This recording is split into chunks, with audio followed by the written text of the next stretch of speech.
Affiliate marketing होती क्या है, आप कैसे समझाओ? अब देखो, एफिलिएट मार्केटिंग में बहुत लोगों को लगता है घर से बैठ के काम करना है खाली, हाँ। बट सच ये है कि आपको प्रोडक्ट बेचना है। अब उसके लिए प्रोडक्ट बेचना आना चाहिए, सबसे पहला स्टेप ये, सबसे पहला स्टेप ये। तो उसके लिए आपको मल्टीपल स्किल सीखनी पड़ेंगी, पहली चीज़। अब आपने एक चीज़ पूछी थी अभी कि एफिलिएट मार्केटिंग होती क्या है। लेट सपोज ये एक प्रोडक्ट है, लेट सपोज ये एक प्रोडक्ट है, ठीक है, ये मैंने नहीं बनाया, ये आपने बनाया, मुझे पता है कि प्रोडक्ट अच्छा है, मार्केट में चलेगा, लेकिन ये प्रोडक्ट बहुत, तो मुझे एज ए मार्केटर मैं क्या करूँगा, आपके पास आऊँगा, बोलूँगा अरविंद भाई जो आपका प्रोडक्ट है ना, मैं बेचता हूँ, मुझे बताओ आप कितना कमीशन दोगे इस पर मुझे। आपने बोला भाई एक सेल पे मैं काम करता हूँ तो ये 40% की कमीशन देता हूँ मैं, ठीक है।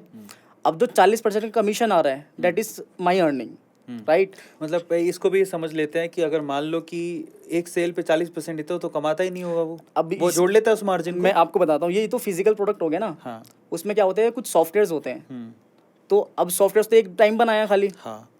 तो बाकी सब्सक्रिप्शन पे काम करते हैं, हाँ। ओके। तो इसलिए इतना कमीशन मिलता है उस पर, समझ इसलिए यूएस एफिलिएट मार्केटिंग में पैसा है। मैं आपको थोड़ा आसान भाषा में समझा देता हूँ जो इन्होंने बोला।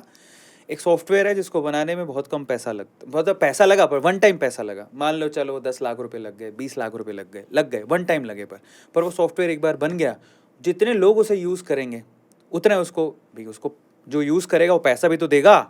तो वो मान लो कि 10-10 हज़ार रुपये में वो सॉफ्टवेयर बेच रहा है, और अगर वो 1 लाख लोगों ने खरीद लिया तो ना उसको कितना प्रॉफिट हो आप सोच सकते हो, समझ में आ रहा है। और दूसरी खास बात, सॉफ्टवेयर खरीदना के बाद इनको 40% कैसे मिल गया ज़रा समझो।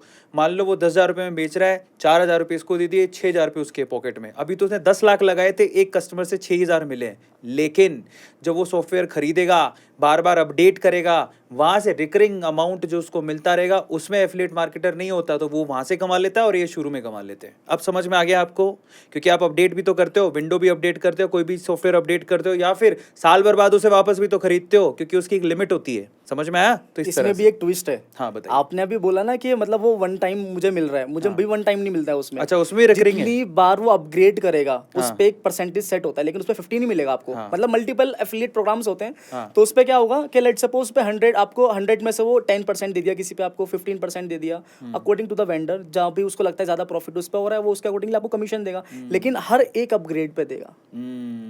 तो गेम बहुत तगड़ा है। नेक्स्ट लेवल गेम है, मतलब समझने वाला बंदा चाहिए वो। तो देखो समझ आई कैसे होता है एफिलिएट में, एफिलिएट क्या है।